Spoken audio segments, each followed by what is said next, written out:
जय भीम, जय संविधान. मी राहुल गायकवाड पुन्हा एकदा आपल्यासमोर, secretary international outreach and engagement from Vanchit Bahujan Aghadi. मित्रांनो, आपण सातत्याने प्रयत्न करतोय की ही जी युद्धजनक परिस्थिती आहे याची योग्य माहिती गरीब जनतेपर्यंत, एक मिडल क्लास वर्ग किंवा एक आपला जो तळागाळाचा वर्ग आहे त्याच्यापर्यंत व्यवस्थित पोहोचली गेली पाहिजे. कारण तो एवढा व्यस्त असतो त्याची फॅमिली सांभाळण्यामध्ये, त्याचं घर सांभाळण्यामध्ये, की त्याला हे टीव्ही, न्यूज चॅनेल्स किंवा पेपरमध्ये आलेल्या माहित्या या एकतर हे नरेटिव्ह पसरवलेले असतात आणि त्यांच्यापर्यंत पोहोचवले जातात. तेही बघण्यासाठी त्यांच्याकडे वेळ नसतो, की 2 टायमाचं त्यांचं जेवण त्यांना कसं भेटेल, याच्यावर त्यांचा जास्त जोर आहे. त्याच्यावर जास्त त्यांचा सध्याच्या स्थितीला ते त्याच्याकडे फोकस्ड आहे आणि त्याच्यामुळे आपल्याला ह्या सगळ्या गोष्टी त्यांच्यापर्यंत पोहोचवणं खूप गरजेचं आहे. कारण तळागाळातल्या माणसाला सुद्धा समजलं पाहिजे, की एक्झॅक्टली काय चालू आहे आणि मला असं वाटतं न्यूज चॅनल्स जे दाखवतात, त्याच्यामध्ये बऱ्याचशा गोष्टींचा अभाव असतो. रिसर्च थोडीशी कमी पडते. त्यामुळेच आम्ही नेहमी सांगत असतो, की R&D सेंटर्स हे भारतामध्ये उघडले गेले पाहिजे होते, जेणेकरून महत्त्वाचे मुद्दे करेक्ट फॉर्ममध्ये आपल्या लोकांपर्यंत पोहोचू शकले असते. त्याचा अभाव आम्हाला दिसतो सध्याच्या स्थितीला. असो, व्हिडिओ आजचा जो बनवलेला आहे, आजचा जो आपला टॉपिक आहे, हा टॉपिक आपला अशासाठी आहे, की इराण जर सध्याच्या स्थितीला म्हणजे शेवटच्या जर 5 वर्षामध्ये आपण पाहिलं, जर इराण आपल्याला तेल तर देत नाहीये किंवा इराणकडून आपण कोणत्याही प्रकारचं तेल आपल्याकडे आणत नाहीये. मग आपल्यावर या युद्धाचा परिणाम कशा पद्धतीने होतोय, का होतोय, हे समजून घेणं गरजेचं आहे. लोकांना समजत नाही. लोकांच्या डोक्यामध्ये असं भ्रम आहे, की आपण ह्या शेवटच्या 5-6 वर्षामध्ये सुद्धा इराणकडनं तेल घेत होतो आणि अचानक ते तेल येणं बंद झालेलं आहे. इराणने ते बंद केलेलं आहे आणि त्यामुळे आपल्यावर ही कंडिशन येत आहे. मला असं वाटतं समजून घेण्याची गरज आहे. असं काहीच नाही आहे. हा वेगळ्या पद्धतीचा कॉन्सेप्ट आहे. डेफिनेटली आपण इराणकडनं तेल घेत होतो. कमी पैशामध्ये घेत होतो. पण त्याची स्टोरी सुद्धा आपण आज याच्यामध्ये सांगणार आहोत. तेही समजून घेणार आहोत आणि ते कशा पद्धतीने स्टॉप झालं आणि नंतर कशा पद्धतीने मोदी गव्हर्नमेंट कॉम्प्रोमाइज व्हायला चालू झाली. कॉम्प्रोमाइज आपण आता म्हणतोय, पण as per my understanding it has been started in 2019 after Covid. म्हणजे 19-20च्या दरम्यान जेव्हा 21 पर्यंत आपण येतो तोपर्यंत आपण फुल्ली कॉम्प्रोमाइज झालेलो असतो. तर आपल्याला समजून घेतलं पाहिजे की कशा पद्धतीने चालतंय, काय असतंय एक्झॅक्टली, कशा पद्धतीने हे जिओपॉलिटिकल आपले जे सिनारिओज आहेत इंडियाचे हे चेंज झालेले आहेत. हे स्टेप बाय स्टेप चेंज झालेले आहे. आत्ताच चेंज झालेलं नाहीये. याच्या अगोदर व्हिडिओ सुरू करण्याच्या आधी मला एक बाबासाहेबांचं कोट आहे. ते मला तुम्हाला बोलूशी वाटतं. ते म्हणजे a country which export raw materials and import manufactured good cannot develop industrially. म्हणजेच जो देश कच्चा माल निर्यात करतो आणि तयार माल आयात करतो, तो औद्योगिकदृष्ट्या विकसित देश होऊ शकत नाही. The problems of rupee, its origin and it's solutions. याच्यामध्ये सुद्धा आणि बाबासाहेबांचे जे रायटिंग्स अँड स्पीचेस आहेत त्याच्या व्हेरियस म्हणजे जवळपास त्यांचे बरेचसे असे खंड आहेत त्याच्यामध्ये याचा उल्लेख केला आहे आणि बाबासाहेबांचं याच्यावर खूप स्ट्रॉंग मत होतं. ते आपल्याला समजून घेणं गरजेचं आहे. ते कशा पद्धतीने बाबासाहेब इंडस्ट्रियल पॉलिसीज बद्दल बोलत होते, कशा पद्धतीने हे करत होते, या गोष्टी आपल्याला समजून. सो आपण ज्या सध्याच्या स्थितीला जी कंडिशन पाहतोय, ज्या पद्धतीने हे सगळं चालू आहे, ज्या पद्धतीने इराण, इस्रायल, अमेरिका ह्या सगळ्या गोष्टी आपल्याकडे येतायतच आहेत. याच्यावर आपलं काम चालूच आहे. पण आपल्याला महत्त्वाच्या गोष्टी समजणं गरजेचं आहे. एक्झॅक्टली हा कॉन्सेप्ट काय आहे, कसा झाला, इराण नक्की आपल्याला कसं, म्हणजे इराण आपल्याला कधी तेल द्यायचं, कशा पद्धतीने तेल द्यायचं आणि कशा पद्धतीने आपण इराणकडनं इम्पोर्ट करत होतो, त्याचा व्हॉल्यूम काय होता, त्याच्यामधला भारताच्या आयातीचा हिस्सा काय होता, किती टक्के आपण इम्पोर्ट करायचो, तसंच आपण त्याची प्राइस काय होती आणि त्या पद्धतीने आपण ते समजून घेणार आहोत आजच्या या पर्टिक्युलर एपिसोडमध्ये. सो सर्वप्रथम आपण जर पाहिलं तर 2000 ते 2005चा आपण एक आलेख पाहूया. 2000 ते 2005 जवळपास 2 lakhs to 3 lakhs barrel per day. ठीक आहे, 2 lakhs to 3 lakhs barrel per day आपण इराणकडनं घेत होतो 2000 ते 2005 मध्ये. आणि या दरम्यान जर भारताचा आपण याच्यामध्ये हिस्सा पाहिला पर्टिक्युलरली त्याचं जे व्हॉल्यूम होतं त्याच्यामध्ये भारताचा हिस्सा जो होता तो 7 to 10% एवढा होता पर्टिक्युलरली. एवढं इराणचं आयात होतं, त्याच्यामध्ये भारताचा हिस्सा 7 to 10% होता. एस्टिमेटेड प्राइस रेंज जी होती USD मध्ये पर बॅरल, ती जवळपास तुमची होती 20 to 40 USD पर बॅरल. तर तुम्ही समजून घ्या अंदाजे किंमत इन डॉलर. 20% मिनिमम आणि 40% मॅक्झिमम ठेवलेली डॉलरमध्ये. म्हणजे ॲव्हरेज जर आपण याचा काढला तर $30 तुम्ही बोलू शकता. बरोबर. याच्यामध्ये आपण जर पाहिलं तर Iran regularly exported crude oil to the India in 2000 to 2005. भरपूर रिझनेबल रेट होता, चांगला रेट होता, रेट व्यवस्थित होता. रेटमध्ये जर पाहिलं तुम्ही तर म्हणजे $30 म्हणजे विच इज नथिंग. 2006 ते 2009 पर्यंतचा आपण एक आलेख पाहूया, म्हणजे 10 जवळपास. जवळपास Iran 3,50,000 to 4 lakhs barrel per day एवढं ते इम्पोर्ट करायचं, आणि त्याच्यामध्ये आपला भारताचा जो हिस्सा होता तो जवळपास 13 ते 16% एवढा होता. आणि त्यावेळेस जो पर बॅरल जो रेट होता तो होता जवळपास 60 to 90 USD. कारण अ, जर तुम्ही 2008 मध्ये पाहिलं तर खूप मोठं रिसेशन आलेलं. US मधली जी मी नेहमी सांगत असतो लेहमन ब्रदर्स नावाची एक इन्व्हेस्टमेंट बँकिंग फर्म होती, ज्याने तुम्ही जर पाहिलं त्यांचा असा घोटाळा झालेला की त्यांनी पर्टिक्युलरली जे मॉर्गेजेस आहेत त्याच्यामध्ये खूप जास्त इन्व्हेस्ट केलेलं, म्हणजे हाऊसिंग मॉर्गेजेस जे आहे त्याच्यामध्ये खूप जास्त त्यांनी पेनेट्रेट केलेलं. आणि खूप जास्त पेनेट्रेट केल्यामुळे, कारण हाय रिस्क असतो हा प्रोडक्ट नेहमी, याच्यामध्ये खूप जास्त पेनेट्रेट केल्यामुळे एक मोमेंट असा आला की पर्टिक्युलरली मॉर्गेज रेट्स जे आहेत ते खूप जास्त इन्क्रीज व्हायला लागले. म्हणजे जे तुमचे इंटरेस्ट रेट जो असतो मॉर्गेजचा तो जास्त इन्क्रीज व्हायला लागला, आणि त्याचा परिणाम तुमच्या जे ज्यांनी लोन घेतलेलं आहे, जे हाऊसिंग ज्यांनी घेतलेलं आहे, हाऊस प्राइजेस वाढले होते, आणि त्याच्यामुळे कम्प्लिटली जर तुम्ही पाहिलं की हा इंटरेस्ट रेट खूप जास्त वाढला गेला, आणि त्याच्यामुळे लोक सरळ सरळ लाईक डिफॉल्ट करायला लागले लोन, आणि जवळपास 400 बिलियन्स प्लस लोन्स तेव्हा डिफॉल्ट झाले होते. त्याच्यानंतर गव्हर्नमेंटला लाईक पर्टिक्युलरली जर पाहिलं तुम्ही तर बेलआउट करायला लागलेलं. सिटी बँक याच्यामध्ये सर्वात जास्त हॅम्पर झालेला, सर्वात जास्त डॅमेज झालेला, जवळपास एक 100 बिलियनच्या जवळपास त्यांचं नुकसान झालेलं, त्यांचं डिफॉल्ट झालेले त्यांचे लोन. आणि याचा परिणाम जागतिक सगळीकडे रिसेशनमध्ये कन्वर्ट झालेला. त्यावेळेस सुद्धा 2006 ते 2010चा जर रेकॉर्ड पाहिला तुम्ही तर इराण आपल्याला 60 to 90 USD, म्हणजेच तुम्ही जर पाहिलं तर 60 to 90 USD म्हणजे ॲव्हरेज जर तुम्ही काढला तर एक 75 USDच्या रेंजमध्ये आपल्याला ते पर्टिक्युलरली भेटत होतं. आणि त्यावेळेस Iranian oil accounted for an 16.5% of the Indian imports in 2008 and 2009 recorded आहे. हे समजून घ्या तुम्ही. 2010 आणि 2013, 2010 ते 2013चं जर पाहिलं तर अगेन 10 to 12% आपण पर्टिक्युलरली इम्पोर्ट करत होतो. त्याच्यामध्ये 80 to 110 जो पर बॅरलचा रेट झालेला तो अशामुळे झालेला कारण खूप जास्त इन्फ्लेशन वाढलेलं, आणि इन्फ्लेशन कवर्ड हळूहळू होत होतं तेव्हा. तरी पण ॲव्हरेज जर आपण काढला तर जवळपास 85-90, म्हणजे सर्वात हायेस्ट इराण बरोबर जो रेट आपला जर वाढलेला आपण पाहिला तर तो 2010 ते 2013च्या दरम्यानचा आहे, ज्याच्यामध्ये. आणि त्याचे पण काही रिझन्स आहे की imports reduce due to the US and EU sanctions on the Iran.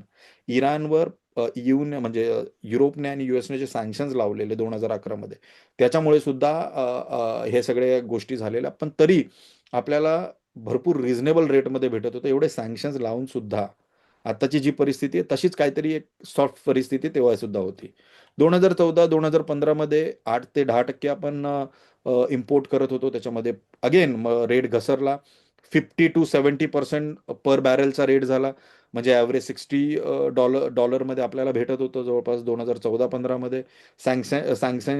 Sanctions जे लावलेले त्याच्यामुळे खूप इफेक्ट झालेले, तरी पण शिपिंगवर इफेक्ट होता, इन्शुरन्स बँकिंग चॅनल्सवर इफेक्ट पडलेला, तरी पण इराण आपल्याला जवळपास एक $60 जवळपास आपल्याला तेल देत होतं त्यावेळेस.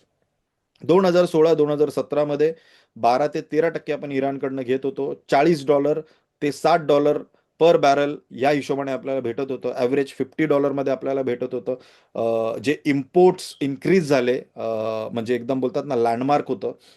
इन्क्रीज झाले आफ्टर द GCPOA, जे मी नेहमी सांगत असतो.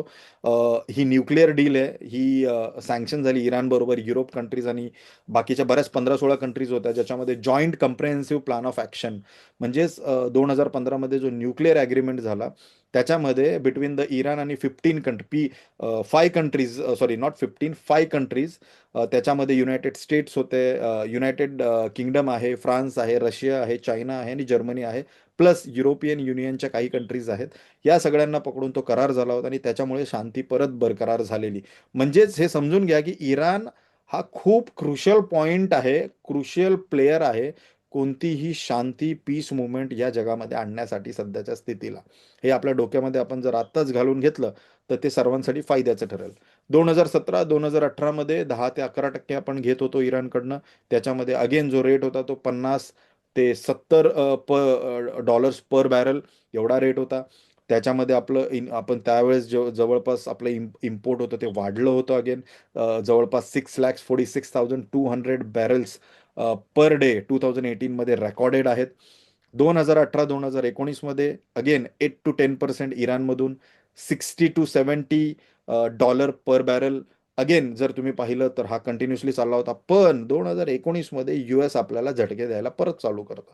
India continued import under the US sanction weavers, म्हणजे US ठरवत होतं की काय करायचं, कसं करायचं. तर या गोष्टी जर तुम्ही पाहिल्या, हे जवळपास 2019 चालू झालं. मे 2019 पण हे चालू झालं.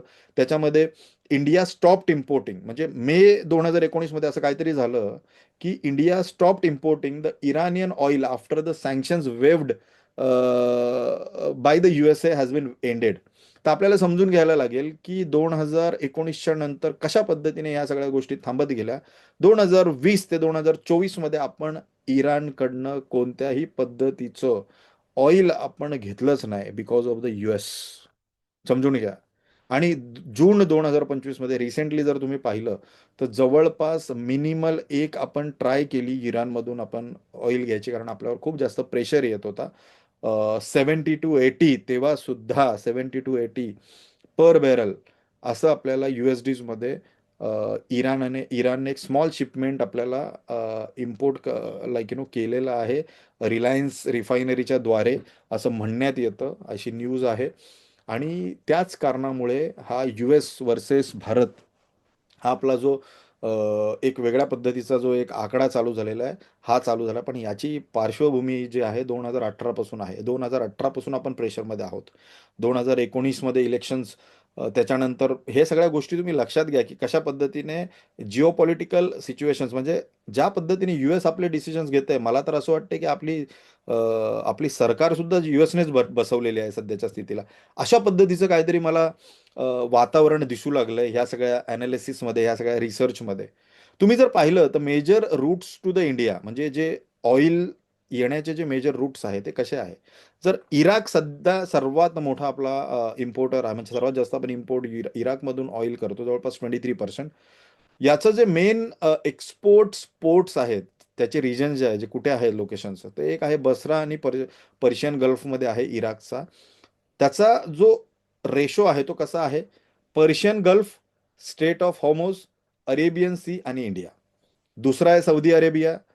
त्याचं जे मेन पोर्ट रिजन आहे ते आहे रस, तनुरा, पर्शियन गल्फ. त्याचा जो रूट आहे Persian Gulf, state of Hormuz, Arabian Sea आणि इंडिया. UAE येतं त्याच्यानंतर, युनायटेड अरब एमिरेट्स. त्याचा जो मेन पोर्ट आहे, जो रिजन आहे, तो आहे अबुधाबी आणि अल फुर्जा. त्याच्यानंतर जर त्याचा रूट पाहिला तुम्ही तर तो Persian Gulf, state of Hormuz, Arabian Sea आणि इंडिया. आता त्याच्या खाली जे फोर्थ आणि फिफ्थ नंबर जे मी सांगितलं, नायजेरिया आणि US. तर नायजेरियाचा जो आहे तो बोनी आणि वेस्ट आफ्रिकामध्ये आहे.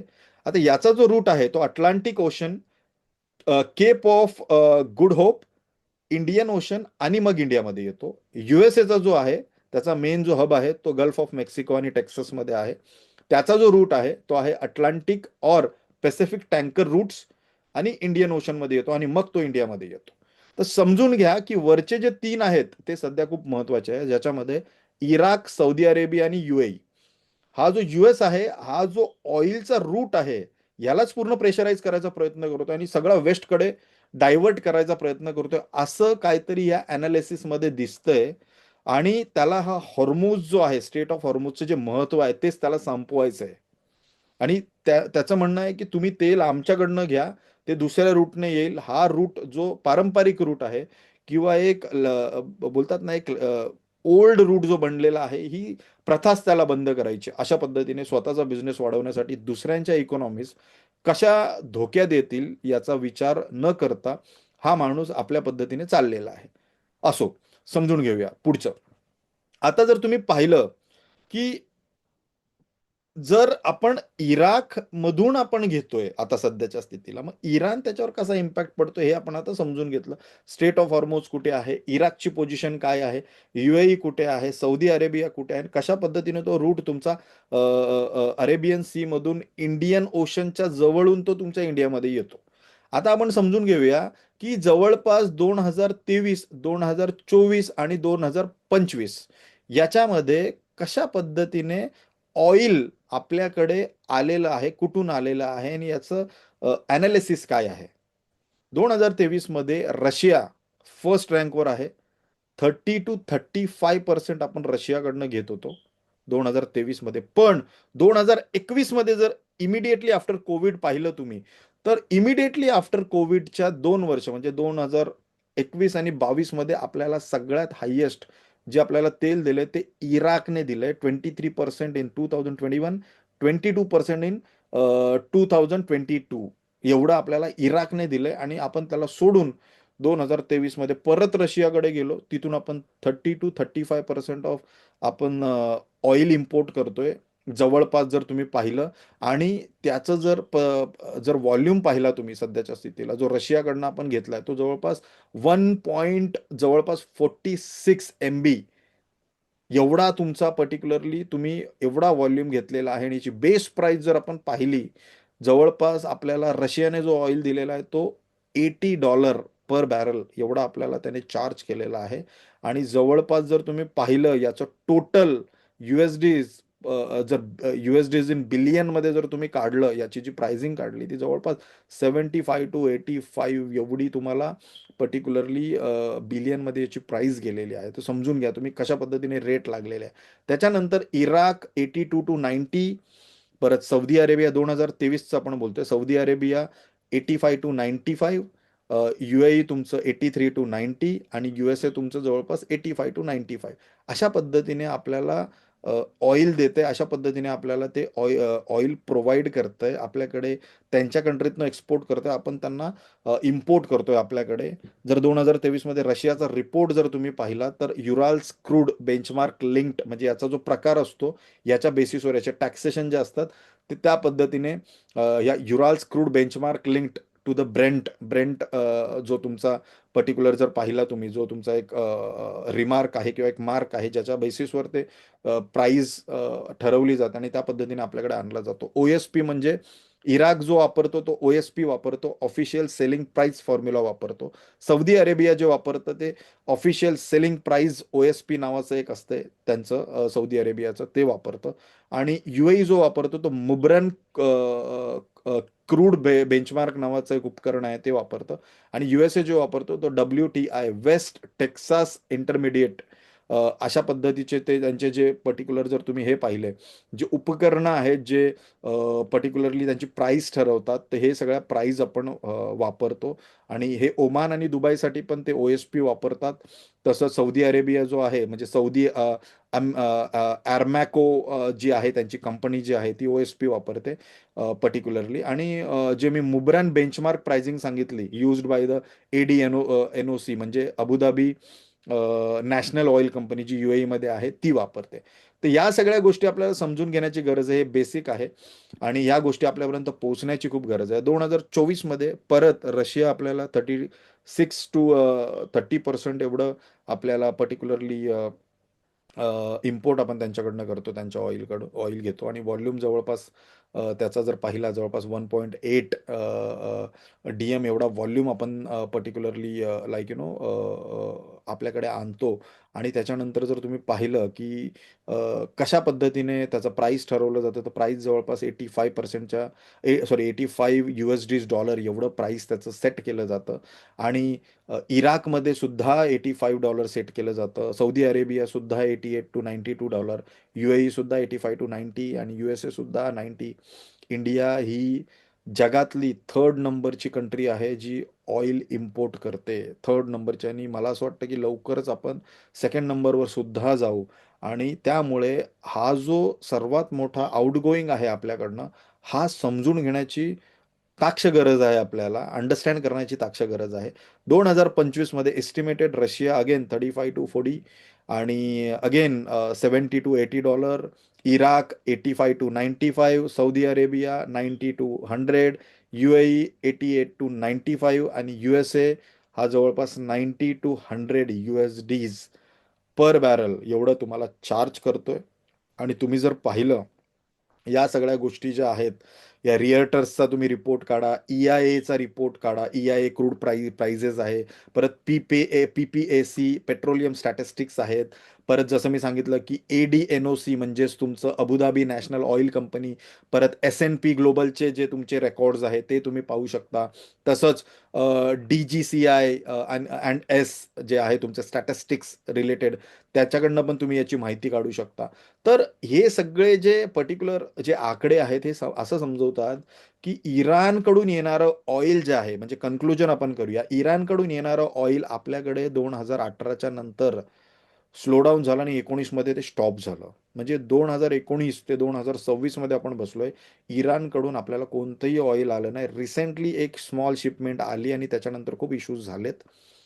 आणि त्यानंतर आपण काय केलं, तर आपण रशियाकडे जातोय कधी, इराककडे जातोय कधी, सौदी अरेबियाकडे जातोय. पण जो इकॉनॉमीला साजेसा आणि कमी पैशामध्ये तुम्हाला जिथून ऑइल येत होतं, मी काय असं म्हणत नाही की इराण तुमचा मित्र आहे. हे स्ट्रॅटेजिक आणि डिप्लोमॅटिक डिसिजन्स असतात. इराण तुमचा मित्र हे सगळ्या गोष्टींमध्ये मी काय पडत नसतोय. मला असं वाटतं की नेशन फर्स्ट, आणि नेशन फर्स्टसाठी स्वस्तामध्ये कुठून भेटते, तर मला असं वाटतं की इराण आणि जो स्टेट ऑफ हॉर्म्यूज आहे त्याच्यामधून येणारा मार्ग सर्वात योग्य मार्ग आहे. आणि तो कसा आहे मी तुम्हाला समजवायचा प्रयत्न केला.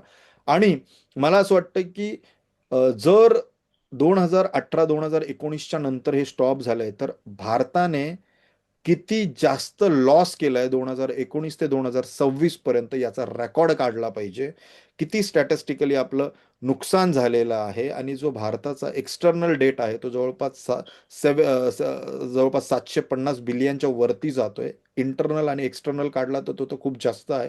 पण एक्सटर्नल डेट बद्दल मी तुम्हाला सांगतोय. आणि हा डेट तुमच्या GDPच्या जवळपास 95च्या रेंजमध्ये, 90%च्या रेंजमध्ये यायला लागलाय. आणि ही धोक्याची घंटा आहे.